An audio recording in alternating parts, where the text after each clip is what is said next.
Hello everybody, this is GeneralJannis, and today in Chaos Tactics, the big question is Death Guard back now with the balanced data slate. We are seeing some massive point cuts, and we have access to some new contagions, making maybe some more interest to the game for Death Guard. So with no further ado, let's take a look. So today, the 8th of September, so real life has been quite busy, and 10th edition has not been kind to myself lately.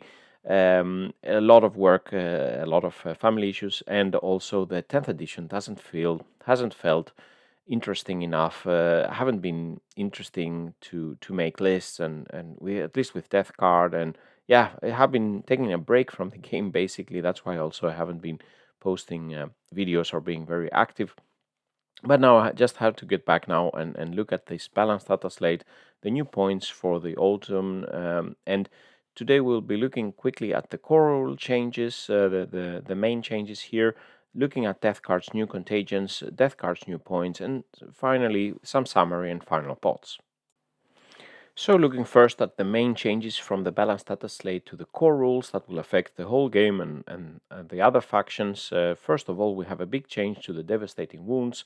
The devastating wounds will no longer spill over, they don't count as mortal wounds, and this is probably good for infantry against this Eldar type of weapons with massive damage output, devastating wounds, and if you could get, let's say, 14 mortal wounds, you would wipe out big squads. Now they will no longer spill over, so a weapon that does devastating wounds to an infantryman will only kill that infantryman. So big change to the devastating wounds. The towering models have been an issue for the 10th edition, where previously towering models could ignore the ruins. They could see, let's say, over a ruin, and this now they can no longer do that. If they are within a ruin, they can look outside. They can also hide better. So this will, in general, be bad for the big models, the big knights that could use this advantage in the game and deal a lot of damage from turn one, maybe. Insane Bravery, the strat has been easy to use previously, didn't cost a lot, and could be used quite often, and basically was putting Battle Shock and the leadership shenanigans out of action, because if you fail your test, you could then, for 1 CP, pass automatically the Battle Shock test if you needed this. Now, the Insane Bravery, you have to select it before you roll the test, and it's only once per battle. So will this be enough to make the Battle Shock and the leadership modifiers more relevant? So far, it hasn't been in previous edition. It didn't work in this edition as well. So, but with this, make maybe Chaos Knights more relevant, and as we will see, Death Guard also will have some more access to bringing down the leadership of the opponent. This is one of the possibilities of the contagion. Will this mechanic finally be interesting? And then we have the Overwatch stratagem, and now this is also being changed. So Line of Sign will be required, and Titanic units cannot do this. And then there are some more limitations as a core rule to using stratagems multiple times. Only a certain type of stratagems will be able to be used multiple times by models that can unless they name a stratagem that can be used for free, let's say, or multiple times. I think this is better overall for the game. But some changes that mainly affect the top factions here, and not so much, let's say, Death Guard in a negative way. So mainly this would benefit, I would think, Death Guard in general. Now, looking at the major change for this edition for Death Guard, we have a change or addition to the detachment rule. So our contagion from spread the sickness, in addition to the Death Guard is carrying the -1 toughness contagion. Let's say this is at best lackluster with a toughness bloating going on in 40k for vehicles. I mean, bringing down your enemy from toughness 12 to toughness 11 doesn't really make a lot.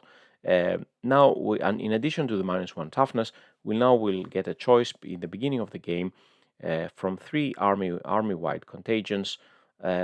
So then you can basically select from these 3. The first gives -1 to the ballistic skill or weapon skill of the enemy unit. This will typically increase the durability, being at -1 to be hit if the enemy is in contagion. Typically that's 33% more durability, assuming an enemy baseline hitting on 3s, then they will be hitting on 4s. Of course, the enemies would have a lot, some of them have access to a lot of rerolls, so you might get a lot of damage anyway. But in all, the durability could be somewhat or highly improved by this. The question is if it's enough for our units that still don't have any feel no pains or damage reduction.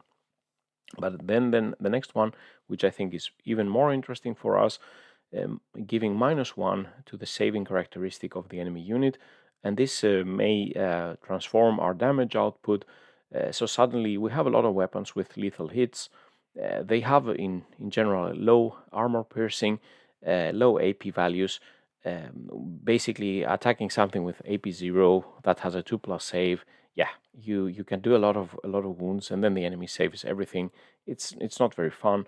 Now reducing the save, let's say instead of 2 to 3 or from 3 to 4, that can be quite good, and we can get more damage from our typically low AP weapons. We don't have a lot of high AP weapons. For high AP weapons, you will probably be doing the invul save or the invul or no save, so this doesn't help you. But as our forces mainly have low AP weapons, this is, I think, interesting. And then the third choice is to apply -1 leadership within Contagion and also -1 objective control to a minimum of 1.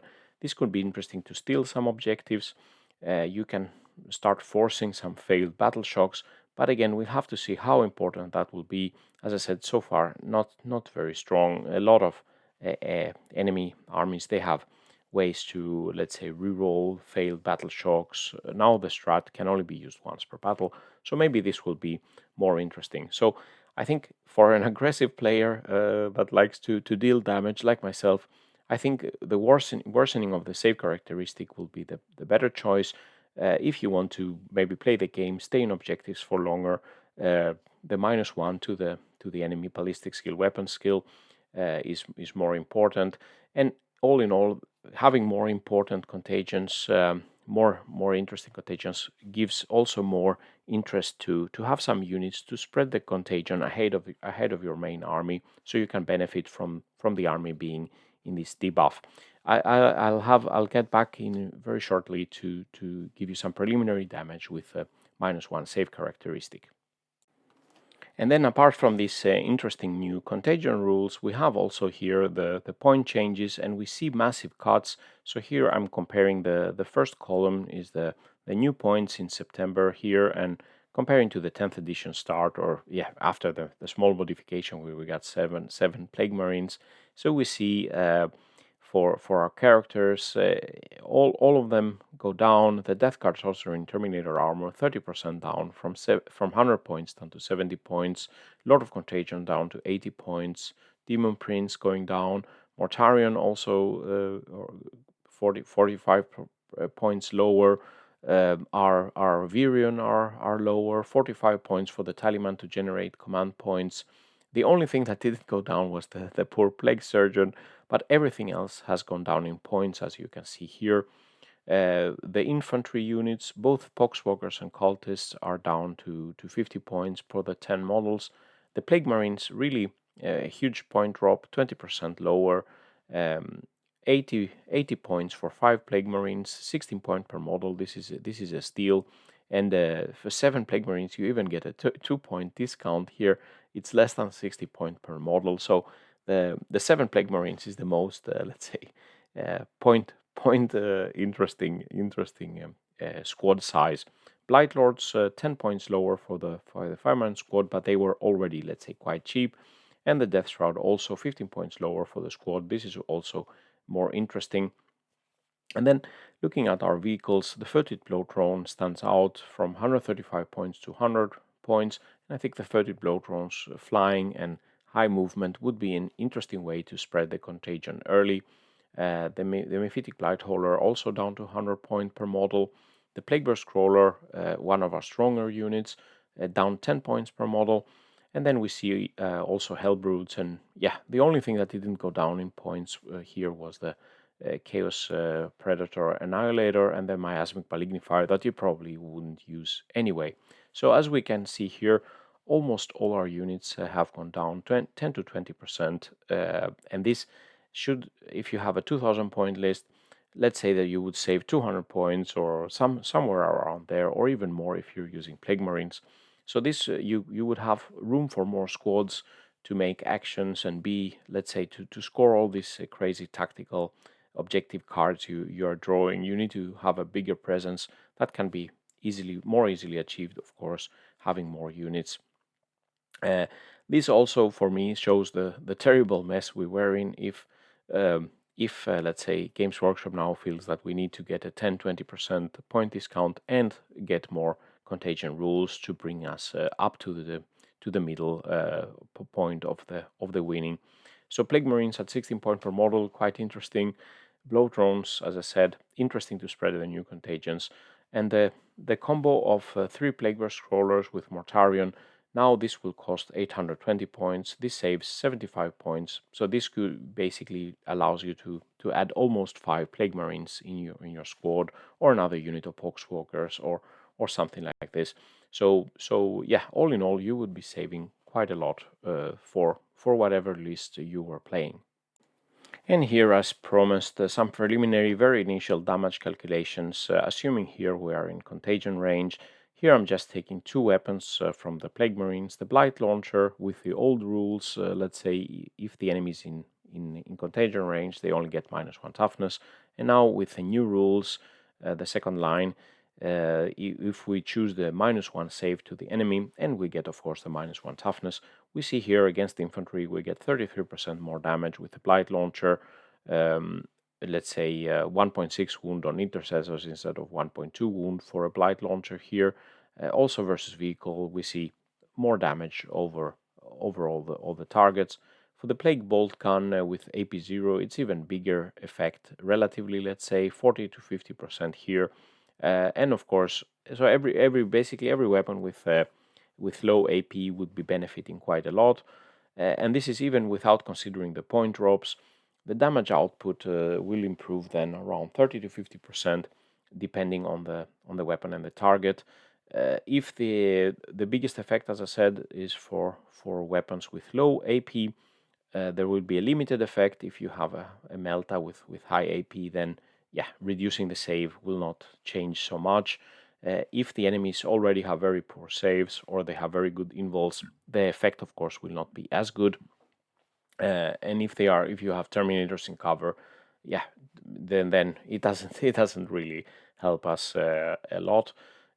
So cover, of course, will be a bit tricky here for if you have a 2+ save enemy. If we take the consideration of the Plague Marines, including their point drop, we will get, I mean, what let's say we have 5 Plague Marines, they will, and we're using, let's say, 50% more damage output to them thanks to the contagion. The points also per point, that translate to 60 to 80% higher damage output per point. So we will be able to do a bit more damage. And of course, if we select the enemy -1 weapon skill, ballistic skill per point, we will get, let's say, also very good, better durability per point. I haven't calculated that here, but I'll have some more work to do after this. So, reaching to the summary and final thoughts, as we've seen, massive point cuts for the Death Guard, 10 to 20% across the board, really necessary.